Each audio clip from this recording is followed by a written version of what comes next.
En tant qu'énergie verte, les éoliennes ont la cote actuellement pour remplacer les combustibles fossiles, mais ces tours géantes ne seraient pas sans risque pour ceux et celles qui habitent à proximité. Palpitations cardiaques, troubles du sommeil, les plaintes se multiplient actuellement en Ontario, mais le gouvernement McGuinty tente d'en minimiser la portée.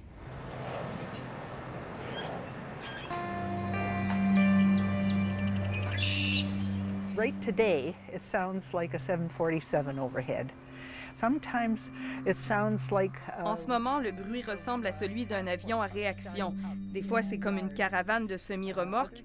D'autres fois, ça sonne comme le bruit d'une locomotive. C'est dans ces moments-là que je ressens aussi les vibrations. That's when I can also feel the vibrations. Stephana Johnston a dépensé ses économies pour construire sa maison de campagne. Bert Seliger, lui, a déménagé à Clear Creek, au sud-est de London, pour vivre une retraite tranquille. Swooshing, pulsating, repetitive.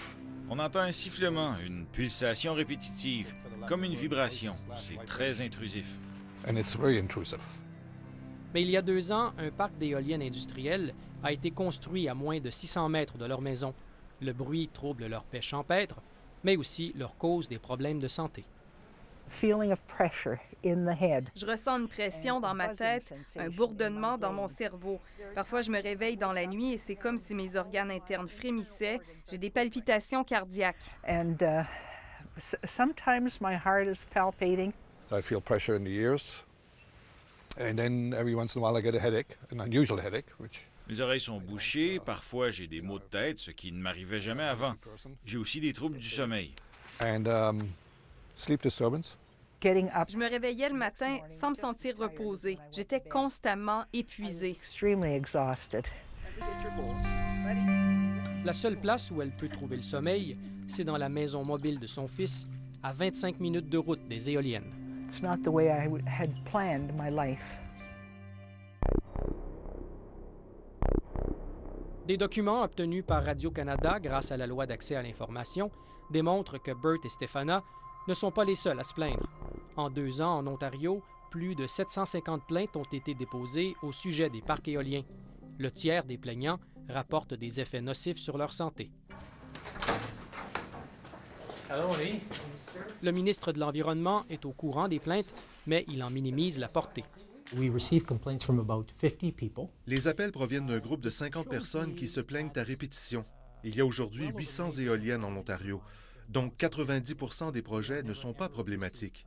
Si les compagnies respectent la zone tampon de 550 mètres entre les éoliennes et la maison la plus proche, et si le bruit ne dépasse pas 40 décibels, il ne devrait pas y avoir de problème. Mais l'explication du ministre est un peu simpliste selon les opposants au projet éolien, comme le docteur Robert McMurtry. Le médecin à la retraite compile depuis des années des documents sur l'impact des éoliennes sur les humains. Le gouvernement ne dit pas toute la vérité. Il ne tient pas compte des effets indirects tels que recommandés par l'Organisation mondiale de la santé. Les éoliennes peuvent causer des troubles du sommeil, du stress, de la détresse psychologique. Des études l'ont prouvé en Australie et aux États-Unis. Ça génère des problèmes de santé chronique qui n'ont pas été considérés par l'Ontario. Pour le gouvernement, les effets nocifs des éoliennes sur la santé n'ont pas encore été prouvés scientifiquement. Il ne faut pas s'autoconclusion. Il y a peut-être un lien avec la santé des gens. Faut-il arrêter les projets éoliens et continuer à brûler du charbon? C'est prouvé scientifiquement que le charbon cause la mort prématurée de centaines de personnes. Les preuves scientifiques, c'est exactement ce que veulent les citoyens comme Stephana et Bert. Ils exigent l'arrêt complet de tout développement éolien en Ontario, le temps d'étudier l'impact sur la santé des humains. Un moratoire que refusent d'accorder le gouvernement et l'industrie. Le gouvernement et les compagnies veulent agir rapidement, avant que les études scientifiques ne soient complétées et que les gens comprennent ce qui se passe vraiment. Et ils signent des contrats pour 20 ans. Ce sera ensuite très difficile de résilier ces contrats sans payer d'énormes pénalités.